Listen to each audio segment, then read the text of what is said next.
Assalamualaikum warahmatullahi wabarakatuh. Waalaikumsalam. Abdi di dieu Ahmad Dhani Fajar di kelas 10 IPS hiji. Bade ngawawancara rerencangan abdi namanya saha? Hafiz, Abdi bade nanya, ari physical distancing teh naon nya? physical distancing teh nyaeta jaga menjaga jarak antara jalmi ka jalmi nu sejen. Ari physical distancing teh diterapkeunna di mana ya? Biasana di tempat-tempat umum, kos kereta atau nu sejen. Ari physical distancing nepi ira tah ngalakukeunna? Tapi ke pandemi corona ieu tos anggeus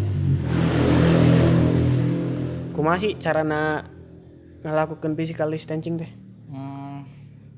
jaga jarak minimal teh 1 meter ti jalmi ieu nepi ka jalmi nu sejena. Kunaon kudu ngalakukeun physical distancing teh? Ngame memutuskan rantai penyebaran virus corona. Sakitu wae wawancara ti abdi. Wassalamualaikum warahmatullahi wabarakatuh. Waalaikumsalam.